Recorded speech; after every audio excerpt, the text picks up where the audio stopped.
जी part 2 start करते हैं। वो जो स्टार्ट वाले एमसीक्यूज रह गए अब उनको देख लीजिएगा 6 में के अलावा। तो IS8 के बाद करना है ना आपने, IS8 रिवाइज कराऊंगा जब, तो उसके बाद फिर कर लेंगे, ठीक है। अच्छा जी, ये एक छोटी सी एग्जांपल है आपके सामने, इसको ज़रा कर लेते हैं फटाफट। जो हमने जुमे वाला दिन किया था वो कुछ भूल रहा हो शायद, तो ये तीनों चीज़ें उसके अंदर आ गई, ठीक है। हमने ये बात की थी कि अगर एक्रूवल्स आ जाएं, सबसे पहला काम लेजर बनाएंगे, ठीक है।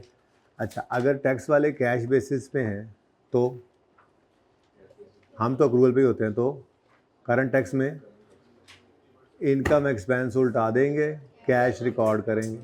और डेफर टैक्स के अंदर आएंगे तो कैरिंग अमाउंट होगी, टैक्स बेस नहीं होगी, ठीक है। अगर हम भी अक्रूवल पे, टैक्स वाले भी अक्रूवल पे, तो फिर करंट टैक्स में डू नथिंग और डेफर टैक्स में कैरिंग अमाउंट और टैक्स बेस बराबर, बाई बाई, जिसको किताब में लिखा हुआ शुक्र वाला सिनेरियो। तीसरा अजीब सिनेरियो क्या था, परमानेंट डिफरेंस। तो परमानेंट डिफरेंस में हमने क्या कहा था, करंट टैक्स में तो हमने उसको रिवर्स ही करना होता है, और डेफर्ड टैक्स के अंदर कैरिंग अमाउंट के ज़बरदस्ती टैक्स बेस को बराबर करना है ताकि कोई डिफरेंस ना आए, क्योंकि यहाँ पर temporary differences, taxable temporary difference, deductible temporary difference, temporary differences की बात हो रही होती है। परमानेंट डिफरेंस तो वहाँ पर डिफरेंस नहीं ला सकता, तो इसलिए ज़बरदस्ती पकड़ के कैरिंग अमाउंट टैक्स बेस को क्या कर देंगे, बराबर। तो इस एग्जाम्पल के अंदर ये तीनों काम मौजूद हैं। रिक्वायरमेंट नहीं लिखी हुई, रिक्वायरमेंट मैं आपको कह रहा हूँ जी, हमने बनाना है नोट, टैक्सेशन का नोट, ठीक है। नोट बनाएंगे इस सवाल से।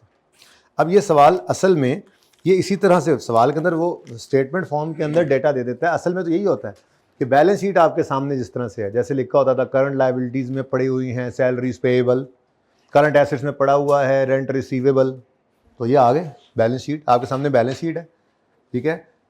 30 जून 16 की बैलेंस शीट है, प्रीपेड रेंट आ रहा है 5 रुपये करंट एसेट्स में, तो मतलब प्रीपेड रेंट इनकम होगी ना, इनकम। रेंट एक्सपेंस प्रीपे करें तो भी एसेट बन जाता है, और रेंट इनकम रिसीवेबल हो तो वो बनती है एसेट। तो ये क्या है, एक्सपेंस था, प्रीपेड है। फिर एग्रीकल्चरल इनकम भी रिसीवेबल है। फिर करंट लायबिलिटीज में इलेक्ट्रिसिटी पेबल आ रही है, और फिर आगे rent is allowed as deduction when paid. अब रेंट हम लेजर बनाएंगे। फिर टैक्स वाले व्हेन पेड का मतलब कब अलाउ करते हैं, जब इनकर हो, नहीं जब पे हो। मतलब टैक्स वाले किस बेस पे हैं, कैश, तो फिर वही अपनी तरतीब दोहराएंगे। फिर इलेक्ट्रिसिटी जब इनकर होती है, यानी जब बिजली यूज होती है, वो भी अलाउ कर देते हैं, पेमेंट की बात नहीं कर रहे, मतलब बाई बाई। और तीसरा क्या है, परमानेंट डिफरेंस। और चौथी बात पीवीटी गिवन है और टैक्स रेट 30 गिवन है। ये सवाल है, ये 20 मिनट में हो जाना चाहिए मैक्सिमम, ठीक है जी। तो क्लास एग्जाम्पल,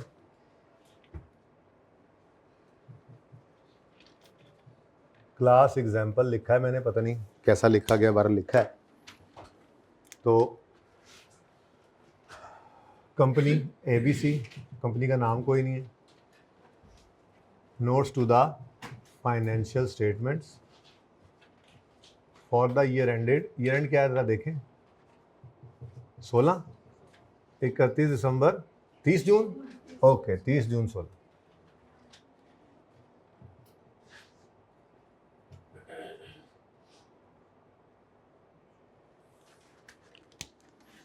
जी अच्छा जी, अब नोट को कोई नंबर लगा दें, ऐसे ही बस 6 लगा दें जी, चलें। आज बच्चे पास हो गए हैं, आज फरमाइशें भी पूरी करनी है बच्चों की। टैक्सेशन का नोट है, 6.1 इसमें होगा टैक्स एक्सपेंस। टॉपिक तो यही है बस, जिस दिन से शुरू हुए हैं तब से यही चल रहा है। टैक्स एक्सपेंस में दो चीज़ें होती हैं, करंट टैक्स और deferred tax. Current tax expense और deferred tax expense. Current tax की वर्किंग से आ जाएगा डेफर्ड टैक्स की वर्किंग से आ जाएगा, और हमारे पास टोटल टैक्स एक्सपेंस निकल आएगा। फिर उसके बाद हम रेकन्सिलिएशन बनाया करते हैं।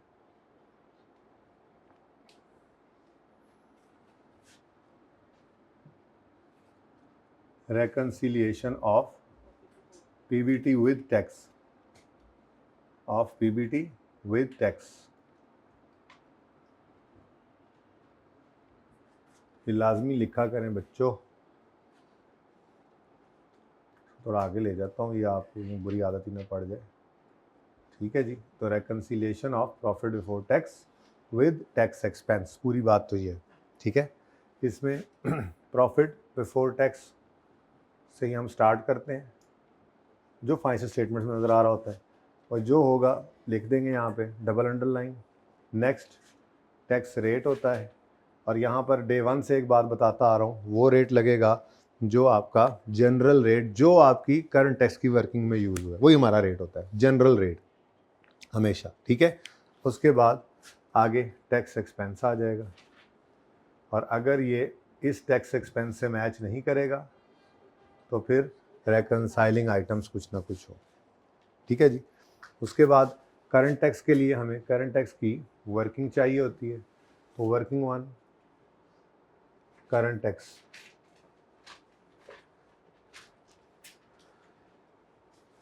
पीबीटी से स्टार्ट करेंगे, कुछ चीज़ें ऐड कुछ चीज़ें लेस। उसके बाद डेफर टैक्स एज ऑन की वर्किंग और डेफर टैक्स का लेजर। भाई उन्हें के मार्कर्स काम नहीं कर रहे, कि मार्कर भेजने अच्छे से।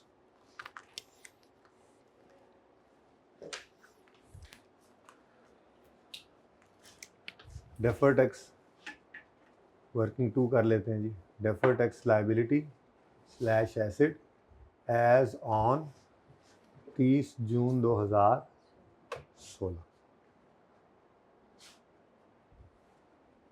Carrying amount, tax base, difference, rate और टैक्स। इसलिए भी कराना ज़रूरी था ना, ये ना हो फिर मैं साथ ही अपना डिस्कशन शुरू कर देता टेस्ट वगैरह की, और ये जो कर रहे थे वो भूल जाता। पहले ही आप आधा भूल के आए हैं ना, IAS 12 भूल के आए हैं ना। अब आ जाए सवाल। हाँ जी, अदर इन्फॉर्मेशन कह रही है rent is allowed as deduction when paid. तो टैक्स वाले तो कैश बेस पे हैं, लेकिन रेंट को पकड़ें, और पहला स्टेप क्या है, हम लेजर बनाएंगे। ठीक है, अब प्री पेड रेंट यानी रेंट एक्सपेंस है। ठीक है, तो एक्सपेंस जो है वो ज़्यादा पे कर दिया आपने, तो प्री पेमेंट आ गई, तो वर्किंग नंबर 3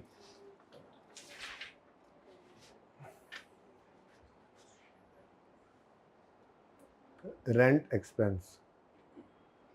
4-5 लाइनें काफ़ी मेरे ख्याल से। अब प्री पेमेंट है मतलब लाइबिलिटी या एसेट, एसेट। क्लोजिंग में प्रीपेड आ गया, क्लोजिंग प्रीपेड, ये तो लाइबिलिटी होती है ना। अच्छा ठीक, क्लोजिंग प्रीपेड। अच्छा जी, अब ये बताएं ज़बानी सोच के, ठीक है आपने बैलेंसिंग फिगर निकाल के तो कर ही लेना है जी, ज़बानी सोचें। प्रीपेड एक्सपेंस मतलब क्या होता है, प्रीपेड हो अगर एक्सपेंस तो मतलब क्या होता है, कि मतलब पैसे पे कर चुके हैं, अभी एक्सपेंस नहीं। प्री पेमेंट तो सिर्फ ये जो प्रीपेड है, ये दरअसल वो अमाउंट होती है कैश की जो ज़्यादा पे कर दी, अभी एक्सपेंस में नहीं गई होती। तो इस लेजर में आपको एक्सपेंस नहीं बैलेंसिंग मिलेगा, कैश ही मिलेगा। यूँ सोच के भी कर सकते हैं आप। बहरहाल हमारा तो एटक मैटक भी काम इधर ही आ जाता है जी। कितने? 5। अब जब आपने बैलेंसिंग फिगर निकाली तो वो डेबिट साइड पे आ रही है। एक्सपेंस के लेजर में डेबिट साइड पे क्या आया करता है, कैश। तो स्टेप 1 आपने कर लिया जी, लेजर आपने प्रिपेयर कर ली। ठीक हो गया जी। अब ये प्रिपेयर करने के बाद अब आकर देखते हैं टैक्स वाले क्या कह रहे हैं। तो टैक्स वाले क्या कह रहे हैं, हम अलाउ करेंगे, मैंने आपको कहा था टैक्स वालों की ज़ुबान में इनकम टैक्सेबल या एग्जेम्प्ट, और एक्सपेंस के बारे में अलाउड या डिसअलाउड। ठीक है ना, अलाउड मतलब टैक्स रिलीफ मिलता है। जाहिर एक्सपेंस जब भी अलाउ होगा तो आपके वो इनकम में से माइनस होके प्रॉफिट, टैक्स वाले प्रॉफिट को कम करेगा ना। टैक्स वाले जिस एक्सपेंस को अलाउ करेंगे, वो टैक्स वालों का एक्सपेंस जब अलाउ होगा तो वो इनकम को माइनस होकर प्रॉफिट को कम करेगा ना। टैक्स वालों का प्रॉफिट क्या होगा, कम। तो टैक्स वाले एक्सपेंस के बारे में ये अल्फाज बोलेंगे, बोलते नजर आएंगे कि tax relief will be given on rent, यूं भी लिखा हो सकता था, tax relief will be given on rent when it is paid, या tax is rent is allowed as deduction when paid. समझ आई? तो इसका मतलब क्या है, टैक्स वाले कौन सी बेसिस यूज़ कर रहे हैं? कैश। तो अगर टैक्स वाले कैश बेसिस पे हैं, हम कौन सी बेसिस पे हैं? हम भी कैश पे हो सकते हैं ना? नेवर नेवर, हम हमेशा हमेशा अक्रूवल पे ही रहते हैं। टैक्स वाले कभी कैश कभी अक्रूवल। तो अगर टैक्स वाले कैश बेसिस यूज़ कर रहे हैं तो फिर करंट टैक्स में क्या करेंगे? P&L को उल्टा दें, यूं कह लें, या इनकम या एक्सपेंस कह दें, इनकम एक्सपेंस को उल्टा दें।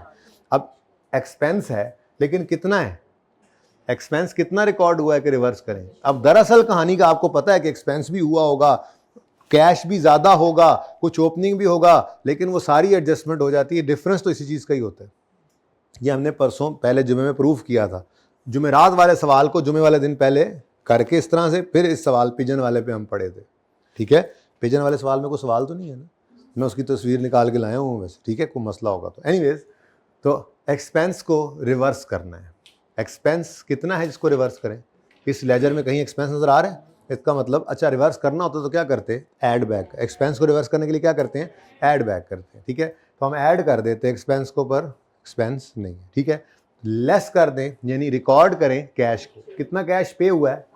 तो कैश जो पे हुआ लेस कर दें। रेंट पेड, रेंट पेड, वो जी जब पे करो तब आपको अलाउ कर देंगे हम एज डिडक्शन। तो हमने की ठीक है जी, ये जनाब minus. Current tax is over. तो करंट टैक्स वर्किंग क्या करेंगे? रिवर्स करेंगे इनकम या एक्सपेंस, रिकॉर्ड करेंगे कैश, या ठीक है हाँ कैश। ठीक है, टैक्स को रिकॉर्ड करना है टैक्स वाले कैश बेस पे। ठीक है, तो कैश को रिकॉर्ड कर लिया, इनकम एक्सपेंस रिवर्स हो गई। अब आते हैं डेफर्ड टैक्स की तरफ। तो डेफर्ड टैक्स में हमें क्या नज़र आ रहा है जी? Prepaid rent. कितना है जी? 5। अब टैक्स वाले चूँकि कैश बेसिस पे हैं, तो कैश बेसिस पे बसने वालों, कैश बेसिस की दुनिया में जो लोग बसते हैं वहाँ पर ये 4 नहीं पाए जाते लोग। कौन कौन से लोग नहीं पाए जाते? प्रीपेड, पेएबल, अनअर्न्ड, रिसीवेबल, ये तो उनकी दुनिया में एग्जिस्ट ही नहीं करते। इसका मतलब टैक्स बेस क्या हो जाएगी? 0। डिफरेंस कितना है? 5। अब रूल याद है, यहाँ लिखा था कल जुमे वाले दिन यहाँ। ठीक है, तो कैरिंग अमाउंट, ये एसेट है। प्रीपेड रेंट क्या होता है? करंट एसेट पड़ा है ना, एसेट है ना। कैरिंग अमाउंट ज़्यादा है टैक्स बेस से, तो ये क्या है? Taxable temporary difference. लेकिन हमने इसका असूल भी लिखा था। वो असूल क्या था? ये प्रीपेड जब कभी फ्यूचर में एक्सपेंस बनेगा, यूँ कह लें, जब कभी फ्यूचर में एक्सपेंस बनेगा, टैक्स वाले अलाउ नहीं करेंगे, क्योंकि वो तो ऑलरेडी अलाउ कर चुके। तो वो फिर क्या हमें करवाएंगे? करंट टैक्स वर्किंग में क्या करवाएंगे? ऐड बैक करवाएंगे। तो जब वो ऐड करवाएंगे तो करंट टैक्स वर्किंग में जो भी चीज़ ऐड होने वाली होती है वो टैक्सेबल प्रॉफिट को बढ़ाती है। इसका मतलब टैक्सेबल प्रॉफिट बढ़ेगा। तो ये एक ऐसा डिफरेंस है जो टैक्स का बायस बनेगा, टैक्सेबल। ठीक है, टैक्स का बायस बनेगा, तो फिर टैक्सेबल टेम्परेरी डिफरेंस रिवाइज किया हमने। ठीक है, रख दो ले। नेक्स्ट, यहाँ तक को मसला। एक ये केस था, तो सवाल ही बड़ा लंबा था ना। चारों केस देखे हमने, जब क्या एक्रूवल बेसिस पे हम थे, यानी कि इनकम अनअर्न्ड भी देखी, रिसीवेबल भी देखी, एक्सपेंस प्रीपेड भी देखा, पेएबल भी देखा। फिर हमने कैश बेसिस पे भी उनको लाकर इनकम और एक्सपेंस को देखा कि टैक्स वाले एक्रूवल बेसिस पे लाकर वो भी एक्रूवल पे आ जाए। फिर परमानेंट डिफरेंस भी देखे। तो ये मिलाकर फिर 8 एडजस्टमेंट्स बन गई। तो यहाँ पे वो हर एक की एक टाइप है इस एग्जाम्पल में। ठीक है, अब दूसरा क्या है जी? दूसरा है इलेक्ट्रिसिटी। तो इलेक्ट्रिसिटी भी एक एक्सपेंस है। ठीक है, बोलो क्या आप वापडा वाले हो? आपकी इनकम है जी। वर्किंग नंबर 4 हमने ओपन की, इलेक्ट्रिसिटी।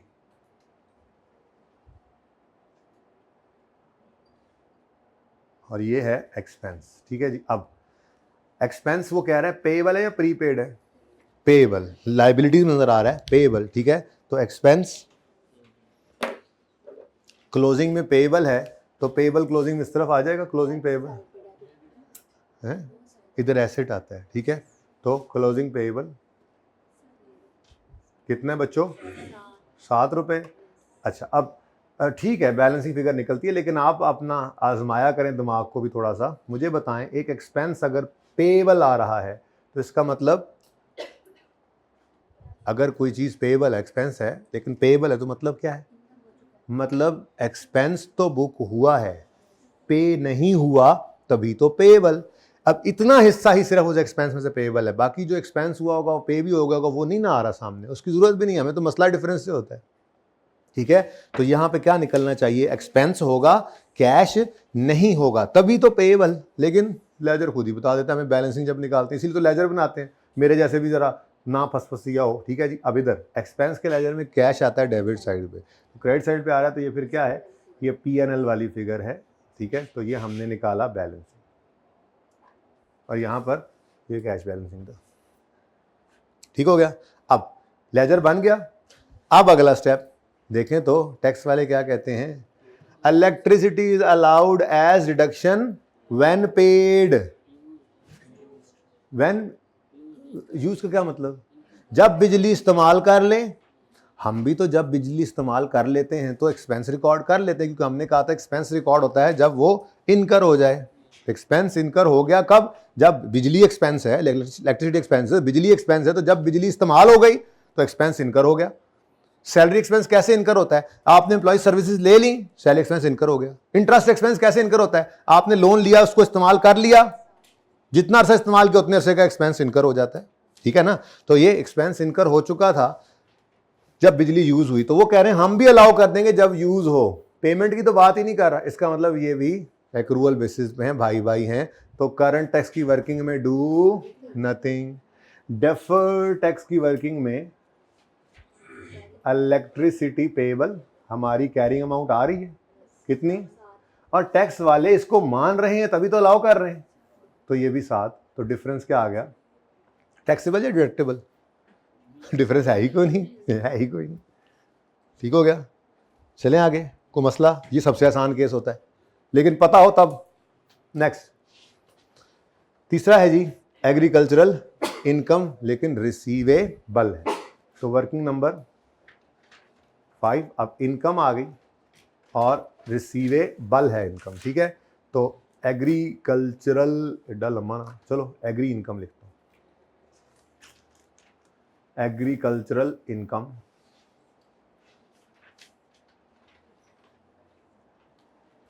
Agree income. अब एग्रीकल्चरल इनकम है और रिसीवेबल है, मतलब इधर आएगा क्लोजिंग बैलेंस, रिसीवेबल का नहीं, इधर लायबिलिटी आती है, इनकम रिसीवेबल हो तो ये एसेट है, तो क्लोजिंग रिसीवेबल आ गया, कितना 3।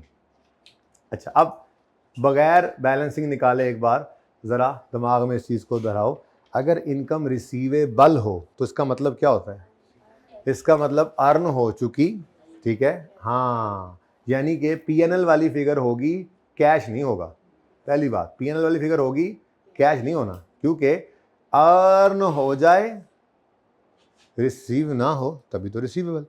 अब ये तो हमने सोच कर कहा ना, डायरेक्ट भी देखो तो बैलेंसिंग फिगर इस तरफ आएगी। अब इनकम के केस में cash debit income credit, income के लेजर में कैश किस तरफ आया करता है, क्रेडिट साइड पे, तो फिर बैलेंसिंग फिगर इस तरफ आ रही है, तो ये फिर क्या है, P&L वाली फिगर है, जो आप P&L में इनकम रिकॉर्ड। असल में तो इससे ज़्यादा होती है, आपको बता ही चुका हूँ, अब क्या बताऊँ, जुमेरात वाली क्लास, जुमे में पहले ये प्रूव किया था, तो जो हमें मतलब की हमारी चीज़ होती है वो यही होती हैं, वो हमें मिली हुई। ठीक है, अब ये तो हो गया लेजर। अब परमानेंट डिफरेंस, पहली बार पिजन वाले सवाल के अंदर परमानेंट डिफरेंस जो है वो रिसीवेबल आए थे या पेएबल आए थे, तभी तो डेफर्ड टैक्स में भी उनका असर आया था। उससे पहले भी हमने परमानेंट डिफरेंस तो पहले करना शुरू कर दिए थे डे 3 से, जब पहली बार एग्जाम्प्ट इनकम पेनल्टी जो है वो डिसअलाउड वाली आई थी। ठीक है, तो लेकिन उसमें क्या था, इनकम या एक्सपेंस था, रिसीवेबल पेएबल नहीं था, वो इनकर भी हो चुका था या अर्न भी हो चुकी थी इनकम, और वो रिसीव या पे भी हो चुकी। ठीक है, तो यहाँ पर क्या है, रिसीवेबल। खैर, एग्रीकल्चरल इनकम क्या है जी, एग्जाम्प्ट क्या है। अब अगर एग्जाम्प्ट है तो क्या करोगे, प्रॉफिट तक आते आते क्या कर चुके हो, उसको तो लेस कर दो, लेस कर दिया हमने एग्रीकल्चरल इनकम, एग्रीकल्चरल इनकम, इसको लेस क्यों कर रहे हैं, क्योंकि ये क्या है जी, एग्जेम्प्ट, और साथ आपने छोटी सी निशानी अपने लिए लगा लेनी है, क्योंकि आपने फिर जब रेकन्सिलिएशन बनानी है तो ये फ़र्क आया करता है। ठीक है, तो ये आपका आ गया परमानेंट डिफरेंस, जिस वजह से आपने इसको रिवर्स कर दिया, लेस कर दिया। प्रॉफिट की फिगर में ये एडिड थी, कितनी है, तो ये उलट गया, 3 माइनस हो गया। अब चूंकि ये रिसीवेबल है तो बैलेंस शीट का आइटम है, बैलेंस शीट में नजर आ रही है, we are carrying this receivable in balance sheet. Carrying amount उसकी है, टैक्स बेस तो नहीं होगी लेकिन करेंगे ज़बरदस्ती बराबर। एग्रीकल्चरल इनकम रिसीवेबल 3 हमारी किताब नज़र आ रही नहीं है, इसका कोई टैक्स कॉन्सिक्वेंसेस। तो ज़ीरो लिखने का दिल कर रहा था हमारा परसों जुमे वाले दिन, याद है, लेकिन हमने कहा था नहीं इसको ज़बरदस्ती पकड़ो और ज़बरदस्ती ये खतरे का निशान लगाया था यहाँ पे, भाईजान होशियार, खबरदार, खतरा 440 वोल्ट। यहाँ पे आपने अगर सिफर लिख दिया तो 3 रुपए का डिफरेंस आ जाएगा जो कि टेम्परेरी डिफरेंस कहलाने लगेगा। यहाँ पे टेम्परेरी डिफरेंस निकलते हैं तो गड़बड़ हो जाएगी, ठीक है, सही है ना। तो फिर ज़बरदस्ती पकड़ के आपने इसको बराबर किया तो कोई मसला नहीं रहा, ठीक हो गया। नेक्स्ट, ये कहानी ख़त्म, ये ख़त्म। पीबीटी कितना है 100 और टैक्स रेट कितना है, तो पीबीटी मिल गया मुझे, मिल नहीं रहा था पहले, आ गया। अब बताओ जी टैक्सेबल प्रॉफिट कितना है 92, टैक्सेबल इनकम आ गई, टैक्सेबल प्रॉफिट आ गया 92 और tax at the rate of 30% कितना आ गया 27.6। डबल एंट्री बोलो, CTE डेबिट CTP क्रेडिट, तो 27.6 आ गया, एक्सपेंस बढ़ गया इधर। अब डेफर टैक्स चाहिए, डेफर टैक्स के लिए डेफर टैक्स का लेजर भी चाहिए और फिर उसके क्लोजिंग बैलेंस के लिए मुझे यहाँ से तो 5 ही निकला सिर्फ, taxable temporary difference, tax rate हमारा 30% है, तो कितना आ गया जी 1.5 का defer tax asset liability. Taxable temporary difference के बच्चे का नाम क्या होता था, ऐसा डिफरेंस जो आज टैक्सेबल है, यानी आज खड़े होकर कह रहे हैं फ्यूचर में टैक्सेबल होगा तो उस पर एसेट थोड़ा ही बनेगा, तो आपको लायबिलिटी फील होनी चाहिए, ठीक है। अब DTL है क्लोजिंग बैलेंस, तो वर्किंग नंबर 6 आ जाएगी जी, इधर बना लेते हैं, अब ये जगह खाली है। DTL बल्कि इधर ही बनाएं, उधर रिकनसाइलिंग आइटम भी आ सकता है जी। तो DTL/A का लेजर, क्लोजिंग में लायबिलिटी आ रही है, लायबिलिटी इस तरफ आएगी, ठीक, अच्छा सॉरी 30 जून 2000 भूल जाता हूँ मैं, 30 जून 2016 पर क्लोजिंग बैलेंस है वर्किंग नंबर 2 से आया 1.5, ठीक है। अब सवाल में कहीं पे ओपनिंग के बारे में कोई डेटा गिवन है, खुद से तो नहीं अज्यूम कर सकते ना इतना होगा, तो फिर मजबूरन अब ज़ीरो कर लें, अनलेस के वो यूँ बता देता कि पहले भी कुछ था ऐसा, पिछले साल भी डिफरेंस था, जैसे सवाल हमने किए भी थे, ठीक है। तो 1 जुलाई 2015 पर ब्रॉड डाउन इसी तरफ रख लेता हूँ, उधर भी रख सकते थे, ज़ीरो जो लिखना है। उसके बाद बैलेंसिंग फिगर निकला करती है हमारी इस लेजर से, डेफर टैक्स एक्सपेंस की कितनी है जी 1.5, ठीक हो गया जी। तो ये लेजर हमारा कंप्लीट हो गया और 1.5 से ये वाला लेजर क्रेडिट हो रहा है और DTE डेबिट, मतलब एंट्री डबल एंट्री क्या बनी DTE debit DTL credit. DTE debit expense debit मतलब एक्सपेंस बढ़ गया, तो कितने से जी 29.1, ठीक है जी। रेकन्सिलिएशन पे आए तो 100 रुपीज़ PBT, 30% टैक्स रेट, तो 30 रुपीज़ का एक्सपेंस बनता था, 29 का बनता था लेकिन 30 आ गया। अब एक परमानेंट डिफरेंस नज़र आ रहा है, सोचना बेशक सोचो, लेकिन अब पर्चे के लिए तो यही है, बस ये वाला साइन पकड़ो, लेस हो रहा है तो लेस, वैसे आपस की बात है, सोच भी लेते हैं। 30 के अंदर ये 3 पड़ा है, सॉरी 100 के अंदर ये 3 पड़ा है, इस 3 पे 0% रेट लगना चाहिए था, लेकिन हमने 100 के ऊपर जब रेट लगाया तो इस 3 पर भी पूरा 30% लग गया, तो कितना ज़्यादा लग गया इस फिगर के अंदर, इस पर कितना लगा हुआ है 0%। ये 27 कहाँ से निकला है, ऐसे निकला है ना, तो इसमें से तो 3 माइनस कर दिया था ना, तो इस फिगर में 27 एरिया 6 में इस 3 पर कितना टैक्स लगा हुआ है 0। तो जब इस फिगर को इससे रेकनसाइल करेंगे तो कैसे होगी, जब इसमें 3 पर 0% लगा हुआ है और इस 30 के अंदर जो इस 100 के अंदर जो 3 था उसके ऊपर 30% लग गया, तो मसला फिर उसी 3 का ही हुआ ना, जिस पे 30% ज्यादा लग गया तो वो माइनस कर देंगे।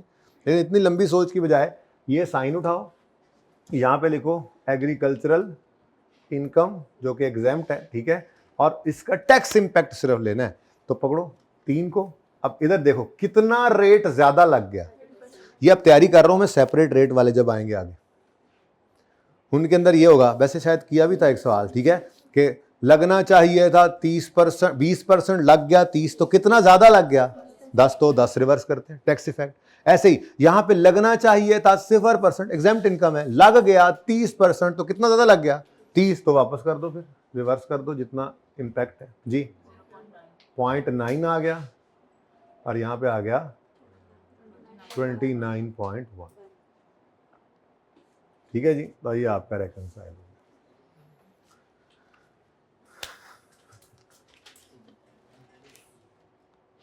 तो फिर समरी क्या बनी, अगर मैं यहाँ पर एक समरी बनाऊं, ये मैंने वैसे कल वाला सवाल आपके लिए जब वो कर लिया था कॉपी, इसमें कोई क्वेश्चन है तो आप पूछ सकते हैं। बस नोट इसका इधर बनाया था हमने वन नोट पे इत्तेफाक से, तो ये नोट भी बना हुआ है। तो फिर समरी क्या बनी जी, एक क्विक समरी बनाते हैं, ठीक है, कि अगर हम अकाउंटिंग वाले यानी IFRS वाले, वो तो होते ही वैसे अक्रूवल पे हैं, हम अक्रूवल पे हैं, और टैक्स वाले जो हैं वो कैश बेसिस पर हैं। अगर ऐसा है तो फिर दो चीज़ें डिस्कस होंगी। पहली, करंट टैक्स में क्या करना है, और फिर डेफर्ड टैक्स में क्या करना है। तो करंट टैक्स की वर्किंग में क्या करेंगे जी, बोलें बोलें बोलें, कहीं नहीं देखना, इधर ही देखकर बोलें। अगर हम एक्रूवल बेसिस पर हैं और टैक्स वाले कैश बेसिस पर हैं, तो करंट टैक्स में क्या किया था, इनकम एक्सपेंस को मैं यूं लिख दूं जरा, PNL को रिवर्स कर दें, PNL रिवर्स, यानी इनकम है तो उसको रिवर्स कर दो, PNL वाली फिगर रिवर्स कर दो। इनकम है तो रिवर्स करो कैसे, लेस करके। एक्सपेंस है तो रिवर्स करो कैसे, ऐड करके। और रिकॉर्ड कर लो कैश, तो कैश क्या हो जाएगा, रिकॉर्ड। यानी कैसे रिकॉर्ड करोगे, अगर इनकम है तो ऐड कर दो टैक्सेबल बनाने के लिए, और अगर एक्सपेंस है तो लेस कर दो डिडक्शन के तौर पे देने के लिए, ठीक है। उसके बाद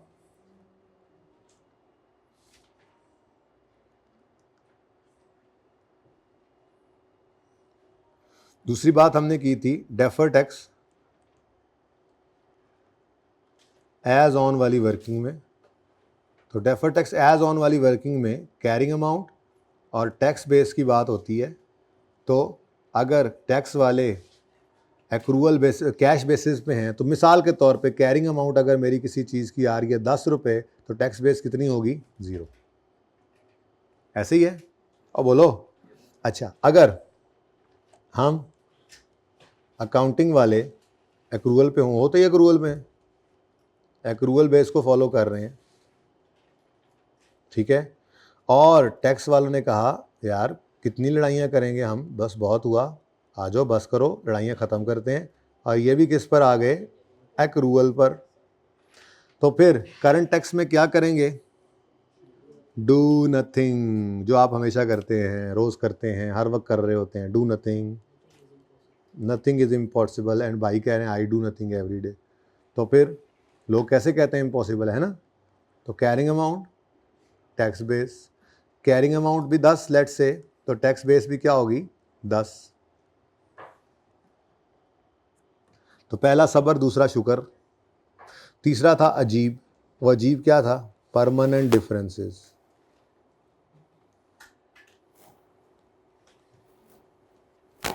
अब परमानेंट डिफरेंस जो है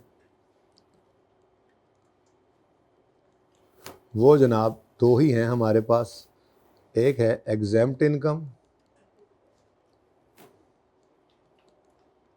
और दूसरा है डिडक्शन नॉट अलाउड।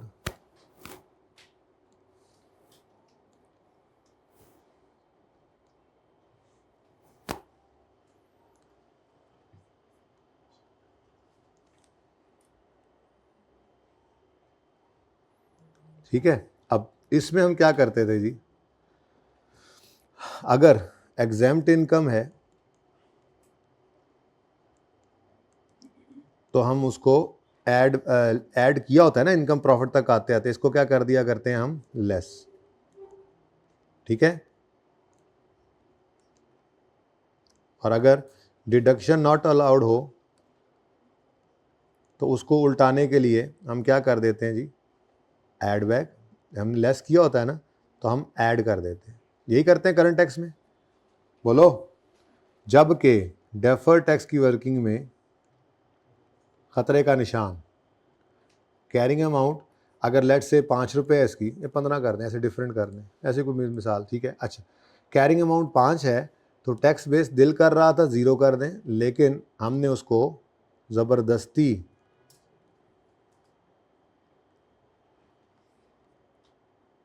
करके बराबर किया, कैरिंग अमाउंट और टैक्स बेस को ज़बरदस्ती बराबर कर लेना है। ठीक है, तो कर ले भाई। ठीक है, तो ये जनाब 5, ये जनाब आपकी एक्रूवल्स विद IAS 12 की समरी है। इसके बाहर कुछ भी नहीं है, बस इतनी सी ही बात है। ठीक है, तो बस यही है और कुछ नहीं।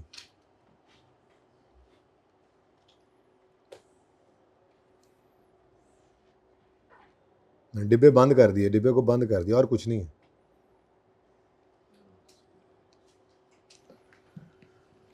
ठीक है, तो इंशाल्लाह अब इसको कंटिन्यू करेंगे कल से।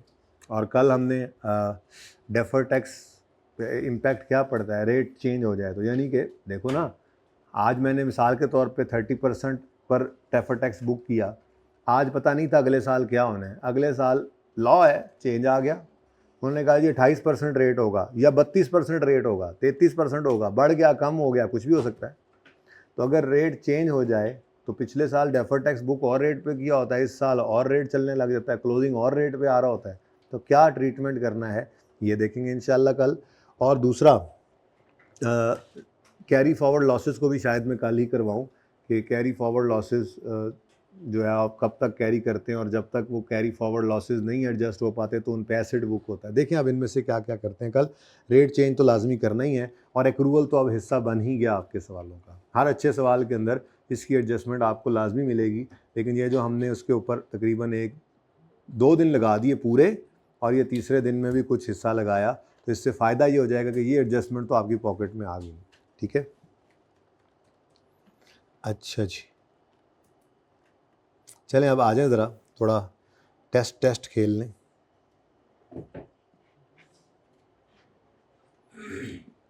अच्छा जी,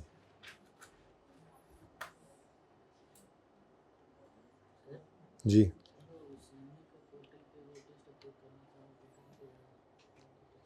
भैया असगर को कहें ज़रा पोर्टल पे, CMA के पोर्टल पे टेस्ट तो ओपन कर दें बच्चों के लिए आज 5 बजे तक। जिन बच्चों को खुशी में पास होने की खुशी में उन्होंने अपलोड करना है वो कर लें।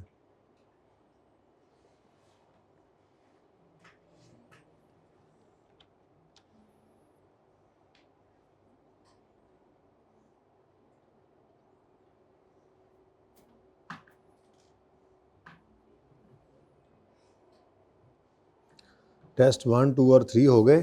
टेस्ट 4 को भी मैं डाउनलोड कर लूँ अगर, लेकिन नेट ही कोई नहीं आ रहा होगा। ये किसका आईफोन है? चलो फिर टेस्ट 4 कल पे रख लेते हैं। आप बताएं 1 से शुरू करना है या 3 से शुरू करना है? 3 से कर लें पहले जी। भाई कह रहे हैं जी फरमाइश आ गई है जी। मोहतरम सामीन कराम तवज्जो फरमाएं। इसमें जनाब आपके 3 अदद सवाल हैं टोटल। प्यारा सवाल, पहला सवाल प्यारा सवाल, पढ़ें ज़रा इसको, कम से कम ये तो हो जाए। सवाल प्यारा है ना, इसलिए मुझे लगी समझ गई, ये नहीं गले बह जाना है, तो यही मुश्किल से हो पाएगा। वैसे कैसा रहा ये टेस्ट, कितने बच्चों ने दिया था ये भी दसिया करो। अब तो आ गया रिजल्ट, अब तो पढ़ना शुरू कर दो, पर लग गया पता, जेड़ा कट्टा कट्टी निकलना सी निकल आया, बस करो। अच्छा जी, ऑन यकम जुलाई 19, पहले रिक्वायरमेंट पढ़ें तो, prepare relevant extracts from Pento limited statement of profit और लॉस 31 मार्च 20 पे और बैलेंस शीट भी उसी डेट पर। फिर prepare statement of financial position the books of Mimi limited for the year 30 June 21। और फिर ये बाद में देखेंगे कि वो कह रहा है एक्सरसाइज कर ले टर्मिनेशन ऑप्शन, तो ये तो बात की बात है। अब फिलहाल मेरे ख्याल में उसने लेसर और लेसी दोनों में ही हमें फंसा दिया है, दोनों के ही काम वो हमसे करवाने लगा। और यकम जुलाई 19, अब एक का ईयर एंड सीधा हो गया, फिर इसका मतलब है वो है जो भी है, और एक का ईयर एंड जो है वो डिंगा हो गया है, कोई मसला नहीं, ठीक है। ऑन यकम जुलाई 19 पैंटो लिमिटेड लीज्ड इक्विपमेंट फ्रॉम मीमे, मतलब लेसर सी और लेसर, ठीक है जी। अच्छा, अब पहली रिक्वायरमेंट उसने कह दी है लेसी का पीएनएल बैलेंस शीट बनाना है, डायरेक्ट ही एक्सट्रैक्ट्स कहे हैं उन्हें, ठीक है। ईयर एंड है 31 मार्च, ईयर एंड देखना नहीं था, ईयर एंड नहीं देखना, ठीक है। अब लेसी के हिसाब से सवाल कर रहे हैं, ठीक है, ओके, चलो शुरू हो जाओ भाई।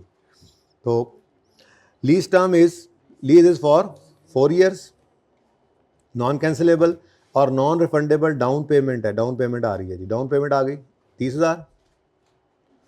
उसके बाद annual lease payments are to be made in arrears with first payment of 320 to be made on 30 June 2020, जाहिर सी बात है, एनुअल है तो इधर ही पहला साल एंड होना है। Lease payment for remaining period are to be made on 30 June each year, यानी ये एरियर वाला सवाल है, with an annual increment of, अरे ओ जालिम क्या कर दिया, ठीक है, commencing on 30 June 2021। Annual increment यानी 30 जून 20 पर 30,000, 3,20,000 किराया, फिर 30 जून 21 से 20% बढ़ता चला जाएगा, ठीक है। अच्छा, अब आगे भी पढ़ ही लें एक बार। Market rate is 8%, however implicit rate charge by lessor is 7%, incremental borrowing rate of lessee is 10%। हुण ते रोला पै गया, 7% इम्प्लिसिट रेट है, मार्केट रेट को तो साइड पे कर दो ना, लेसी का सवाल कर रहे हैं तो मार्केट रेट को तो साइड पे कर दो। अब सवाल पैदा होता है इम्प्लिसिट रेट, लेसी यूज़ करता है इम्प्लिसिट रेट लेसर वाला, लेकिन अगर उसको ये ना पता हो तो फिर वो अपना इंक्रीमेंटल बोरोइंग रेट यूज़ करता है। अब मुझे बताओ पूरे सवाल में कहीं पे लिखा हो कि लेसी को ये पता नहीं है, कहीं लिखा हुआ है कि लेसी को इम्प्लिसिट रेट नहीं पता? क्या ये अल्फाज लिखे हुए हैं the implicit rate is not known to lessee, है यहाँ पे लिखा होता implicit rate charge by lessor is in the lease is 7% which is not known to lessee, ऐसी कोई बात लिखी हुई है? अगर नहीं लिखी हुई तो फिर पागलों की तरह इसको लेने की ज़रूरत नहीं थी, ये तो वैसे ही नहीं लेना था। तो हमारे लिए रेलेवेंट कौन सा रेट है? लेसी का सवाल, और लेसर का करते हुए, और लेसर ने तो वैसे ही ये यूज़ करना होता है, यानी कि यही सवाल यूज़ होना, यही रेट यूज़ होना था, ठीक है। चलो एक और रोला होना है। तो कितने बच्चों ने 10% ले लिया? हाथ खड़ा करें, माशाल्लाह। कितनों ने 7 ही लिया? गुड, बराबर सराबर ही चल रहा है काम, है। कितने बच्चों ने दोनों छोड़े और 8 ले लिया? कितने बच्चों ने टेस्ट ही नहीं दिया? अच्छा चलें, अब मीमे कौन है? मीमे माइम जी, ये कौन है जी? लेसर। इसने इनकर किया IDC 21,000 in relation to lease. Pento also incurred IDC, इनकी अपनी अपनी आईडीसी है भाई। तो IDC of lessee, right of use debit, cash credit, को मसला? अच्छा, तो सिंपल सवाल है, नहीं सिंपल है सवाल, अभी तक तो कोई मसला ही नजर आया मुझे सिवाय इस रेट के। अच्छा सुनो, रेट गलत यूज कर लिया तो कोई नहीं, एक आधा नंबर कटेगा, बाकी सारे नंबर मिलेंगे। जो काम आपने सारे लीज पेमेंट सही ली, उनको सही डिस्काउंट किया, स्केड्यूल सही बनाया, ये थोड़ा ही है कि एक रेट गलत हुआ तो बस तबाह दे, नहीं तबाह दे नहीं। अच्छा, लेकिन जहन में रखना चाहिए अब ऐसी गलतियों को। Pento is not expected to purchase equipment at the end of lease term, यानी कि ownership will not transfer. The lessee has guaranteed, अब लेसी लिख दिया, पेंटो ही लिखते अब। गारंटीड रेजो वैल्यू कितनी है? अच्छा, अब ये जीआरवी है, लेसी क्या करेगा? जीआरवी की अगर बात करें ना हम तो दो तरह से करते होते हैं। लेसी क्या करता है? बोलो बोलो, लेसी क्या करता है? हाँ सोचो, लफ्ज़ सोचो बोला करो, एक्सपेक्टेड है तुसी अंग्रेज, पहले बोला करो सोचो। लेसी क्या करता है? हमने कहा था जैसे वैसे याद रखा करो, लेसी सोचो। और लेसर क्या करता है?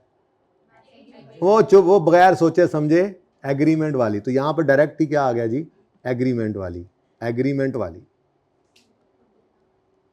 तो एग्रीमेंट वाली वो जीआरवी अपनी ग्रॉस इन्वेस्टमेंट में डालेगा, ठीक है जी, और लिख ले भाई, और ये सोचो करेगा, सोचो, अब सोच, ओ भाई सोच। तो equipment is expected to realise more than guaranteed amount at the end of lease term. तो फिर कितना ले ले जी, गारंटीड रेजुअल वैल्यू कितनी ले ले बता दो, 0 लेनी चाहिए। अगर जो गारंटी करके आया है उससे ज़्यादा एक्सपेक्टेड है कि आ जाएंगे तो फिर ठीक है। तो सोचो, मैंने कहा सोच लिया, हमने कहा अच्छा सोच लिया। What is expected to be paid, what is expected to be paid by lessee, by you. उसने कहा जी मेरी एक्सपेक्टेशन है कि मैं 0 पे करूँगा। अब 2 सवाल हैं जी जी जी, बोलो बोलो। मैंने एक सवाल में पहले भी कहा था, शायद डेटॉल वाला सवाल है, कौन सा सवाल था, कि अगर सवाल के अंदर आपको लेसी की सोच नहीं गिवन तो जो लेसर वाले रेजुअल वैल्यू है वही लेसी। अब उसने रेजुअल वैल्यू भी नहीं दी टोटल वाली, बस जीआरवी के बारे में क्या कह दिया, जो गारंटी करके आया है उसको मिल लेसर को उससे जाना है। तो लेसी 0 लेगा जीआरवी, लेकिन लेसर तो क्या करता है, एग्रीमेंट वाली। दोनों सवाल साथ साथ चल रहे हैं ना। अच्छा चलें, देर इज अच्छा कुछ ऐसा, बस मैं भी आज ही आपके सामने इस टेस्ट को कर रहा हूँ, तो कुछ ऐसा ना निकल आए, बस अल्लाह करे कुछ ऐसा ना निकल आए जो पढ़ा नहीं हुआ था और उसमें हो। अगर ऐसा नहीं है तो फिर ताड़ी अपनी कमजोरी है, कोई बात नहीं, यही तो प्रैक्टिस चल रही है भाई। आपको 100 सवाल करा के पर्चे में भेजना, 101वां पर्चे में आपके सामने आना, तो वो उन्हीं कॉन्सेप्ट से मिल के बना होगा। अच्छा है ना, अनसीन एलिमेंट हमारा पहले से ही चल रहा होता है जी। Next, there is a termination option that allows lessee to terminate lease provided 1 year notice is given on यकम जुलाई 21 and a penalty of, अच्छा ये अच्छी adjustment, and a penalty of 40,000 is to be paid with next lease payment। Notice देना है यकम जुलाई को और अगली पेमेंट जब भी हो उसके साथ 40,000 भी जोड़ देना है। समझ आई, कुछ नहीं समझ आई? अच्छा टेस्ट दिया था आपने, टेस्ट दिया था बेटा आप? हाँ आपने पेंटो इज नॉट एडा रोला पा के, Pento is not expected to terminate the lease early as equipment is expected to be required for operations for 4 साल के उसने यूज़ करना है। तो उसने ये वाला फिलहाल निकल गया, यह पार्ट सी के लिए ऑपरेटिव होगा पूरा पॉइंट, ये तो गया, ठीक है ऐसे ही है। फेयर वैल्यू, अरे लेसर का सवाल करते इसको इग्नोर करेंगे, लेकिन लेसी का सवाल करते इसको गले से लगाएंगे। वही मैंने उलट बोल दिया, चलो माफ कर दो मुझे। Equipment has an economic life of, lessee के सवाल के अंदर 5 सवाल करेंगे। लेसी का सवाल नहीं है 5 सवालों वाला, वो लेसर का सवाल होगा, वो आज नहीं मुझे नजर आ रहा होता हुआ। अभी लेसी का सवाल पूरा करके घर से करके आना है, ठीक है। अच्छा अब तो इकोनॉमिक लाइफ 10 साल है और रेजिडुअल वैल्यू उस वक्त 10 साल के एंड पर कितनी है? भाई ये लेसी के लिए रेलेवेंट ही नहीं है। हाँ लेसर का सवाल नजर आ रहा है, शायद ऑपरेटिंग लीज निकले उसकी, क्यों 10 साल इसकी लाइफ है और 4 साल के लिए इसने लीज पे दिया है। ऐसे ही जरा मैं कह रहा हूं अगर ऑपरेटिंग लीज होगी तो ये रेजिडुअल वैल्यू लेसर पीपीई की डेफिनेशन यूज निकालते हुए ये यूज करेगा बस। लेसर का इससे क्या ताल्लुक? 10वें साल के एंड पे जो ये रेजिडुअल वैल्यू, लेसी का इससे क्या ताल्लुक? लेसी ने 4 साल बाद एसेट वापस कर देना, ठीक है। अच्छा और कहता है पेंटो लिमिटेड अप्लाइज, ठीक है जी, स्ट्रेट लाइन मेथड अप्लाई करते हैं। अब सारी कहानी आपके सामने है जी। अब क्वेश्चन ए पार्ट है, क्वेश्चन 1 का पार्ट ए, वर्किंग 1 की रोड़ा पाया तुसी पढ़े हो जी। लीज पेमेंट बोलो जी, लीज पेमेंट 30,000 1000 में कर लें या नहीं? 30,000 जमा, अब ये क्या आ गया, ये 30,000 क्या था? डाउन पेमेंट प्लस आएंगे रेंटल्स। अब रेंटल्स डिफरेंट हैं, जालिम ने रेंटल डिफरेंट, 320 का पहला किराया। अच्छा थोड़ा प्रॉब्लम आ सकता है, ठीक है, पीवी ऑफ एलपी निकालने की जगह छोड़ दो, बना लो अपना स्केड्यूल, हो तो वैसे भी बनाना है, कौन जातियां मार रहा है जी। वर्किंग 2 बच्चे चातियां मार रहे हैं। डेट, अब ये बच्चा ने फिर मैंने बाहर फाड़ लेना, इंस्टॉलमेंट, प्रिंसिपल, इंटरेस्ट और बैलेंस। अब ये पहले 2 कॉलम बना लेंगे तो सहूलत हो जाएगी, डिस्काउंटिंग में सहूलत हो जाएगी, यही कैलकुलेशंस भी कर लेते हैं। जी। अब लीज स्टार्ट हो रही है जी, लीज लीज लीज लीज अभी नहीं से देखना ईयर एंड कौन सा, ठीक है। लीज स्टार्ट हो रही है यकम जुलाई, बता देंगे आज के दिन में, यकम जुलाई 19, सवाल नहीं होना आपके पास, है ना। अब चले, यकम जुलाई 19 पर पहली लाइन खाली छोड़कर फिर अगली यकम जुलाई 19 दोबारा लिखें और डाउन पेमेंट कितनी आई 30। उसके बाद फिर एरियर में किराया 30 जून 20 को पहला किराया आया 320 है गालिबन, ये 320। उसके बाद ये किराए 20% बढ़ेंगे 30 जून 21 से, तो 30 जून 21 मैं यहीं पे वर्किंग कर देता हूँ। 30 जून 21 320 का 1.2%। शुक्र है उसने टर्मिनेशन नहीं की इस पार्ट में ना, 1.2, लेकिन कर लेगा अगले में जी 384। फिर उसके बाद 30 जून 2022, अब ये 384 को फिर 1.2 कर दो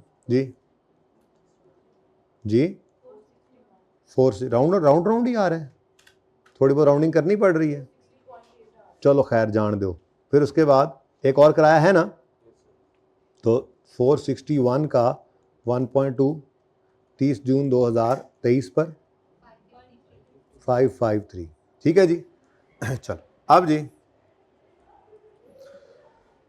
थोड़ा आइडिया हो गया, ठीक है। 30 को तो डिस्काउंट, चलो पहले लीज पेमेंट्स लिख लें। अब ये सारी डिफरेंट है ना, तो डिफरेंट ही लिखना पड़ेगा 320 जमा, लेकिन फ़ायदा क्या हो गया, ज़रा उस वर्किंग में निकल आया, लिखना तो वैसे ही था, यहाँ पे वर्किंग गंद नहीं मारना पड़ेगा। प्लस 553 टोटल क्या बन गया, लेकिन ये तो आगे रेंटल्स, उसके बाद जीआरवी भी तो होती है। हाँ ठीक है, expected to be paid zero है, जीरो लिखो, अपने रिवाइज तो करते चलो ना, तो ये क्या आ गया जीरो, ठीक है। Down payment plus rental plus GRV, lessee लेता है GRV expected to be paid, नहीं ये तो नंबर पक्के करने के लिए आपको लिखवा रहा हूँ, कोई जरूरत नहीं थी लिखने की, मैं तो आपको कह रहा हूँ लिखो ताकि ये याद रहे। लेसी का सवाल था, जीआरवी मौजूद थी, जीरो क्यों ली, अभी यही है लेसर के सवाल में हमने ले लेनी एज इट इज, क्योंकि लेसी लेता है एक्सपेक्टेड टू बी पेड, और एक्सपेक्टेड टू बी पेड क्या है, वो कह रहा है जीआरवी जो मैं गारंटी करके आया हूँ लेसर को उससे ज्यादा मिल जाए नहीं, ठीक है। तो फिर कोई गारंटी वैल्यू नहीं ली उसने। अब इसकी पीवी निकालनी है तो 30 को माफ़ कर दो। अब जुल्म ये है कि सबको अलग अलग करना है, और उससे बड़ा जुल्म 0.07। इधर देखो, एक साल पीछे बुलाओ, इसको 2 साल, इसको 3 साल, इसको 4 साल, ठीक है। Simple, very very simple, -1 plus 384 into 1.07 raise to power -2 plus 461 into 1.07 raise to power -3 plus 553 into 1.07 raise to power -4 is equal to 1385। ऊपर क्या था, लीज पेमेंट्स कितनी थी, वैसे ज़रूरत तो कोई नहीं है उनको लिखने की, लेकिन चलो 17, ज़रूरत कोई नहीं होती लीज पेमेंट्स को लिखने की।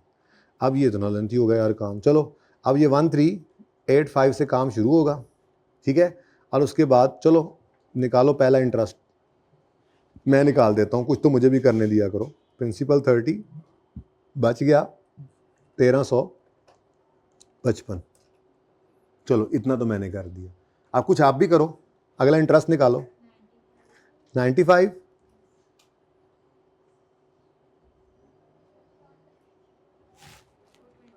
बड़ी मेहरबानी 225। अच्छा बैलेंस शीट इनकम स्टेटमेंट आनी है, चलो बताओ जी, बैलेंस भी बताओ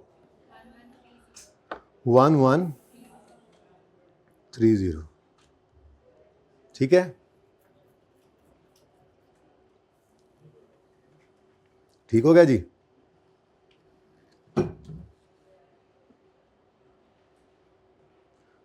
ये फर्क ज़्यादा नहीं आ रहा वैसे, डिस्काउंटिंग 7% से हुई है वैसे, 1348, ज़रा चेक कर लें 85, ये 30 तो ऐड किया हुआ है ना, या सिर्फ इसका आंसर दे दिया था मुझे पकड़ के, चेक कर लें ज़रा एक दफ़ा, तसल्ली कर लें।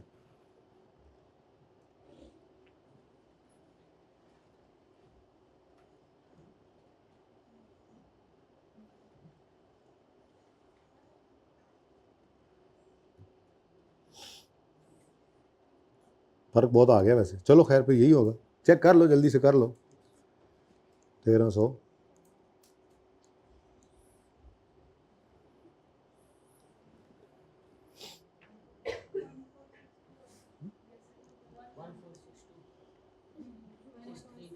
63 कर लें, अभी भी ये 30 ऐड किया हुआ है, अब कितना डिफरेंस ठीक है लग रहा है अब। अच्छा जी, तो ये 1463 यहाँ पे क्या बचा और यहाँ पे क्या आया, जल्दी बताएं, जल्दी जल्दी जल्दी।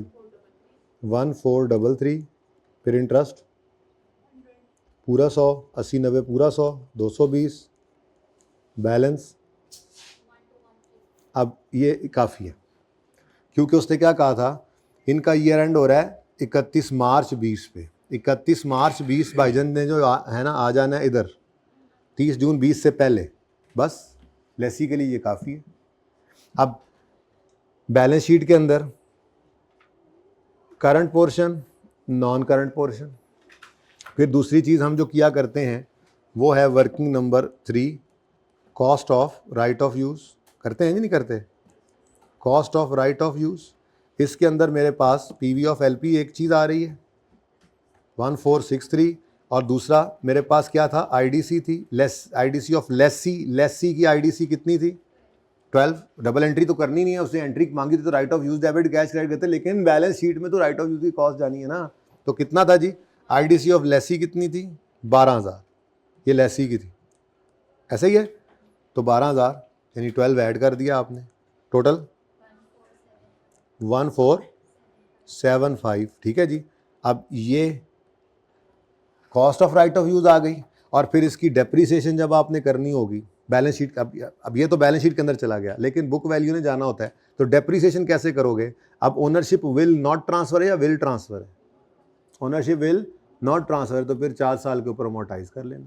लेकिन इंपॉर्टेंट थिंग इज, जब डेप्रीसिएशन निकालेंगे आप, तो डेप्रीसिएशन निकालेंगे आप 1455 डिवाइडेड बाय 4, लेकिन इनटू, ये यकम जुलाई को लीज शुरू हुई थी, जुलाई अगस्त सितंबर अक्टूबर नवंबर दिसंबर जनवरी फरवरी मार्च, 9 मंथ्स, तो 9/12, 1475 नहीं है।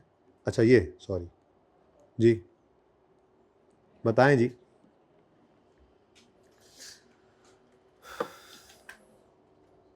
जी आज के दिन में बता दें। एक महीने बाद पे हुई है, oh no, don't tell me, oh my god, ये ज़बरदस्त हो गया। पेंटो लिमिटेड इनकर्ड कहाँ लिखा हुआ है, यहाँ पे तो कोई नहीं लिखा हुआ। Mimi incurred IDC of this in relation to lease, Pento limited also incurred this, कहाँ लिखा हुआ है,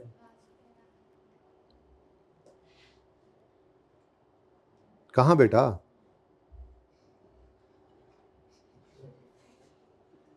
मुझे नहीं नजर आ रहा, सही बता दें।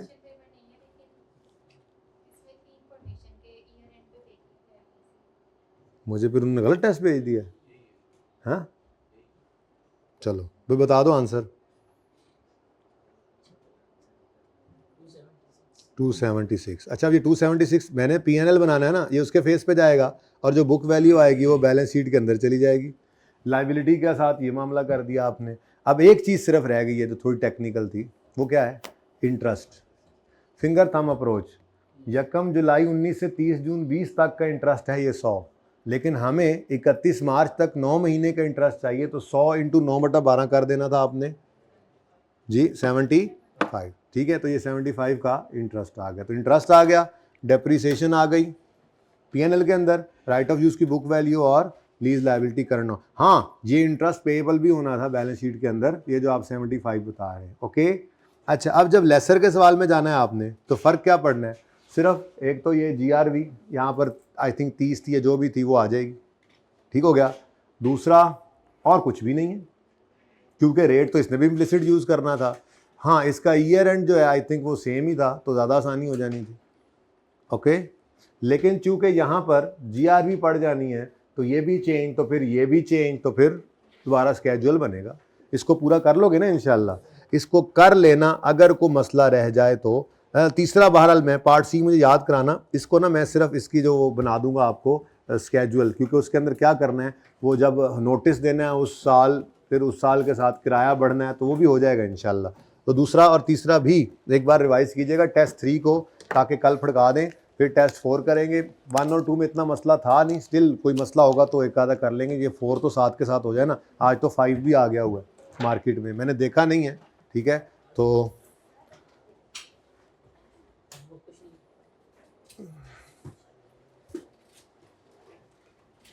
आज का टेस्ट आप ज़रूर दीजिए। 1 मिनट दीजिए मुझे, लेट मी देख लीजिए, देख लेने दीजिए, सॉरी। सुभान अल्लाह, नोट ऑन टैक्सेशन है और मैं एडजस्टमेंट्स नहीं पढ़ रहा।